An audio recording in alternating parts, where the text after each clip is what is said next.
Hello everyone, welcome back to Full Grown Gaming's Let's Play of The Legend of Zelda Ocarina of Time. Here we have to start off by putting on our iron boots, and we're going to sink down to the bottom here and shoot this little blue thing on the water temple to open it up. There is actually a way you can do this by, if you stand on top of the ledge, it's not really a ledge, but the mound of dirt, or the island I guess, that is on top of the water temple, you can actually shoot the hookshot down there without having to have the iron boots. So there are, some variations of runs through the game where you don't have to get the iron boots at all, I believe. Now, I really have something to get off my chest this time. When I was recording this episode, and yes, that is past tense, because the commentary track is completely distorted. I think it had something to do with the fact that I put my microphone USB cable into the 3.0 or 2.0 slot, USB 3.0. I'm not sure exactly what happened. All I know is that the commentary track, you could hear me like pipsqueak talking, and it was like a gale force winds behind it. But I'll explain more about that after this cutscene with Rudo. Oh, you. If I'm right, Kyle? You're Kyle, aren't you? It's me, your fiancé, Rudo, Princess of the Zoras. I never forgot the vows we made to each other 7 years ago. You're a terrible man to have kept me waiting for these 7 long years. But now is not the time to talk about love. I'm sure you've already seen it. Zora's domain totally frozen. A young man named Sheik saved me from under the ice. But my father and the other Zoras have not yet. I want to save them all. I want to save Zora's domain. You have to help me. This is a request from me, the woman who is going to be your wife. Kyle, you have to help me destroy the evil monster in the temple, okay? Inside the water temple, there are 3 places where you can change the water level. I'll lead the way. Follow me, quickly.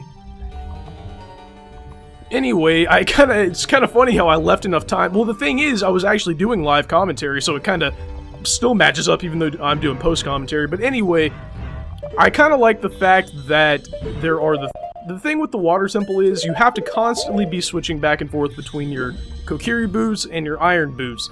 And that doesn't sound like a big deal, but it is literally every 5 seconds you gotta be doing that, it seems like. And I've heard that they fixed that problem on the 3DS, where I think, I've never played the 3DS version and I didn't really look into it that in detail, but I've read that you, somehow like the boots I think are equipped to C buttons or something like that, and if that's not true, I think the second screen has, it makes it a little bit easier. But regardless, that is one of the gripes people have with this game, basically, is that it takes so much effort, I guess, to switch boots just to be able to defeat the dungeon. It's just a little bit ridiculous. But over here we have the room with the treasure map, or, the dungeon map in it. I'm not sure what these enemies are called. I should have investigated them, when I was actually doing the episode. But they have 2 sort of stages. One is that, like, crusty, small, sphere thing, and the other, obviously, is their spiky form. If you use your spin attack, magic attack thing, it does make it kind of easy to defeat them, especially if they're in their crumbly form, because one hit from anything and they'll die. And with the water temple, I personally really feel safer with, having the map and having the compass. Like the ice cavern, I couldn't have cared less if I didn't have, those items. But for some reason, I really do like to have these items when I try the, the water temple. I was going to show you guys, I was trying to do this live, when I was, doing the episode. There's a kind of a cool trick you can do. You're not supposed to be able to get the key that is right under me. You're supposed to, raise the water level to get back here. You can side jump and jump slash like that to get that key there, but I failed it there. We have another, if you guys remember in the Forest Temple, there was a puzzle where you have to shoot the arrows through the fire into the ice to melt that thing. This isn't quite like that, but it is sort of like it in that we still don't have fire arrows, and we still have to shoot, arrows through a flaming torch onto something. And it is kind of cool, and even if you don't have enough arrows, both of those pots to either side have the, arrows in them. We have another new enemy here. Like, I don't think I investigated it again, but I'm not sure what you could even call this, like a clam or something with spikes on his back. Obviously, its weak point is its tongue. And for defeating this room, that's actually going to be our first key. The keys in the water temple are a little bit ridiculous in my opinion, because there is one key in particular that as a kid I could not find, and I had the player's guide and everything, but I still couldn't find it. The way they were telling me where it was, I just didn't get it. Now, I'll go back into that in a second. What I was showing you here, I can still hear myself talk, like what I was saying at these points. Right there, I was going to start explaining the fact that the water temple has a main area with 3 levels in it, and each of the 3 levels has either 3 or 4 different paths you can go on. And that is the way you can kind of tell where you've been in the water temple. But the water temple is... oh yeah, the keys I was talking about. The keys are a little bit ridiculous because one of them in particular I could never find. I've read, I mean, the water temple is widely known. I think it's a bit of hyperbole at this point, like, it's not that bad. But people talk about how hard the water temple is all the time. And I am kind of curious if any of you have ever had, you know, a problem with the water temple. I'd be kind of curious to know if the key that I always could never find was the problem you guys had with it. And when we get there, I'll show you. By the way that I kind of go about it, I've read it on a website where you can, where it makes, I don't know where I was looking at it, but they kind of created a strategy, I guess. And by the way, you can jump slash through the thing here. You're supposed to use the spin attack. And there's gold skeletal in here, which is the only good thing on this, path, by the way. Anyway, one website I found kind of goes through the dungeon like, the first floor has north, east, southwest, second floor has east, southwest, and the top floor has, you know, north, east, southwest. So you can kind of tell that way, like if you read a player's guide, or if you read an online FAQ telling you where to go and stuff, they'll probably use some sort of abbreviation, like go towards, you know, go to the first floor north, or something like that, and to tell you where to go. So that is another way you can tell, you know, which way to go and stuff like that. The second floor, by the way, also does not have a northern... And when I say north, it really means up on the map. Like, if you see on the map in the bottom right now, that's north up there to the top. That's just what people say. And the northern part of this dungeon is not really... it is important, but you don't have to worry about that until after you get the long shot at all. Because the first floor, north path, has the boss key in it, but you can't do anything in there. You can't get the boss key until you have the long shot. The second floor doesn't have a northern path at all. And the top floor, third floor northern path, actually is the boss, you know, to actually beat the dungeon. So you don't have to worry about the northern part, so that just kind of eliminates that. The top floor itself, you can't go in the top left until you are ready to get the long shot. The south on the first floor is where you come in the dungeon at, and the top right, or third floor right, is just like you gotta push one block. So it's really not as bad as it seems, but it can get a little confusing. All throughout this dungeon, there are, I think they're called crystal switches or something like that. I forgot what I called them in that thing in the fire temple, like diamond switches or something like that. But they are used to activate pretty much everything in the dungeon. And I wish I had started like a counter how many times I've had to switch between these boots, but you can definitely tell it's like pretty much every room. The key to this one right here is to hit the one in the mouth, and that opens up the gate over there. I'm not sure if you have to use the thing that I just locked onto, or if you can just swim in there, but I find it way easier just to lock on. And it would have also been a good idea to place Pharaoh's Wind in the main room, and then use it right here after I get this key. Because what I had to do was pretty much just backtrack the whole way. So what I did was just go ahead and cut that out. Now, if you want, whenever you get 2 keys, you want to go ahead and go into the middle area here. The middle area is probably where I got the most confused because I didn't know what was going on half the time. It took me a little while to find this thing to hook onto, and that was a problem because I could never make the water go up to the middle area, or middle level or whatever. And it turns out that that one key that I needed was actually in the middle area somewhere. And I'll show you where that is in a second. It's actually when, as you can see, the water is raising up right now. I didn't realize that there was a thing under that block right there to Link's right, I guess, right now. So I was always 1 key short. What would happen would be I would get to the long shot, like, path area where you have to go to get the long shot, and be 1 key short, and I could just never do it. And I don't know what, finally, I guess one day I just happened to stumble upon the, you know, this path right here. And by the way, this is really off topic, but if you guys have never used Stumble Upon, it is actually a really addicting, you know, service. But anyway, the crystal switch in this area actually will release a whole bunch of enemies, but underwater combat, in Ocarina of Time anyway, I'm not sure about the other games, you can't use your sword, and you can't use arrows or bombs, you can't use the spin attack, it's pretty much just your hookshot and that's it, and your shield. So what is really important to do, I think, is to just use your hook shot and take care of one of them at a time. And what I like to do is go for the spiky ball things first, just because, I don't know, those get really in your face. The only way that the clam things can really hurt you is if they turn around and do that chasing attack thing, but I don't really find them to be that much of a problem. And as we go farther in the game, the enemies seem to be dropping more and more and more loot, I guess you could call it. The clams over there dropped, like, what, 15 or 20 arrows, so that's kind of cool. I believe, yeah, there's a key in this thing right here. So this is one of the keys that this was the key, actually, that I could never find. The two keys we have right now, I believe, are the ones that we need to get into the longshot room, or to allow us to get one more key to get into the longshot room. Even now, like, I played this maybe 45 minutes ago, and I still, like, am a little bit confused with the water temple. The way that I got through this, I think it was mostly luck, because back in the day, I couldn't do it really that well.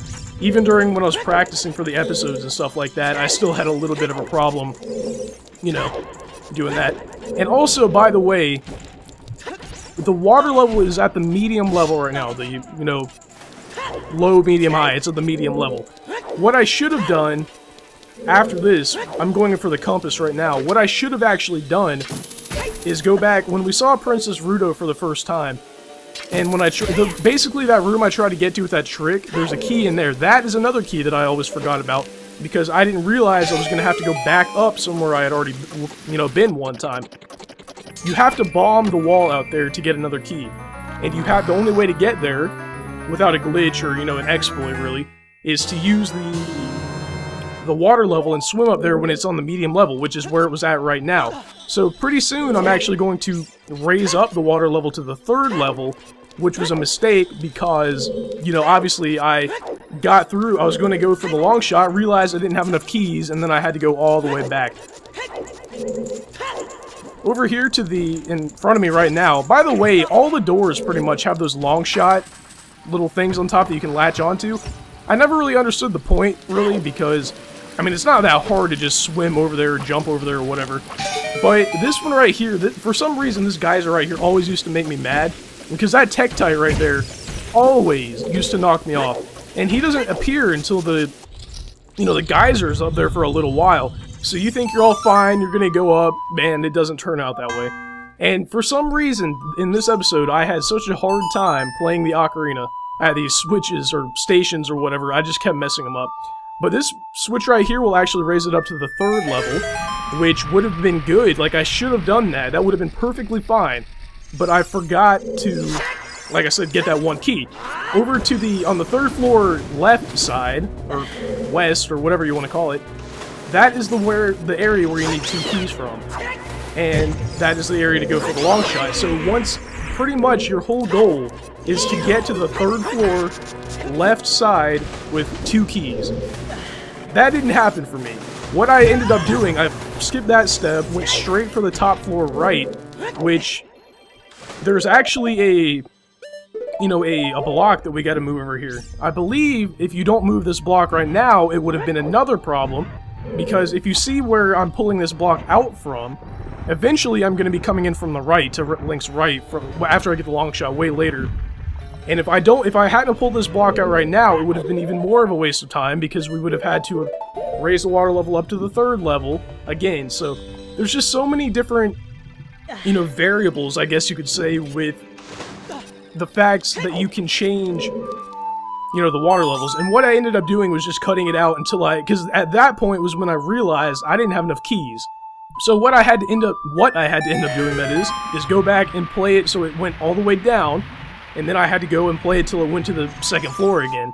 And what that did was allow me to, it raise up the water level to the 2nd floor or whatever, so I was able to go back and get that key. So I'm just going to go ahead and speed this up.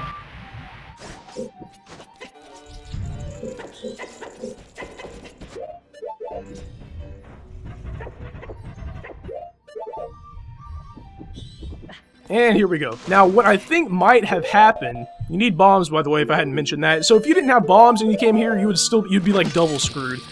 But what I think happened was when I tried that exploit thing earlier with the jump slash and the side hop and everything to get here without actually having to go through all this. I think what happened is I accidentally thought that I had completed it and got the key, like I forgot that I didn't do it right or whatever, but that's not what happened.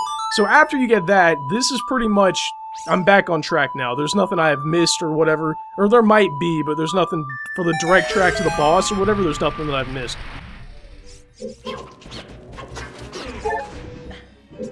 This is the first door right here that you need to actually have a key for, and it would be okay, but the door all the way on the other side of this room you also need a key for.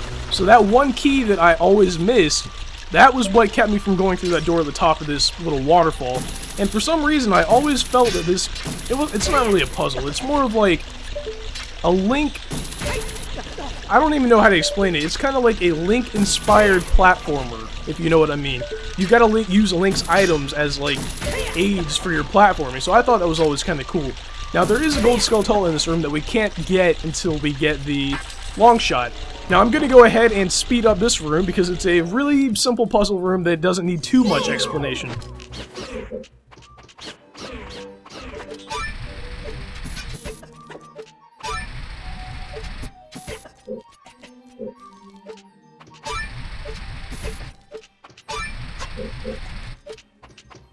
And I decided to take out those, like, Tektites, or whatever they're called at the beginning, just so I wouldn't have to worry about them, because sometimes they actually knock you off and it just really messes things up.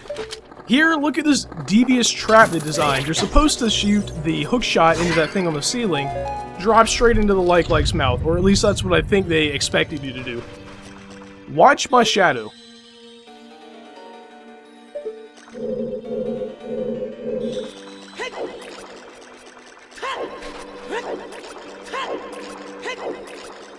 As you can see, that shadow disappeared as soon as I crossed that island in the middle. And Navi, I don't know what happened, I forgot that there was a lock there. I don't know how I could possibly have forgotten that. Or not a lock, but, you know, I couldn't defeat it. Dark Link, I always thought was one of the hardest enemies in the game. But I found a different way to defeat him. You can actually just use the Megaton Hammer and he turns out to be really, really, really easy. Like, he doesn't even block anything. Usually, I thought I remembered him blocking a lot easier than that. But it's just this constantly. It took a minute of this, so I'm going to go ahead and speed this up, because after you've seen me do it once, you've seen me do it 1,000 times.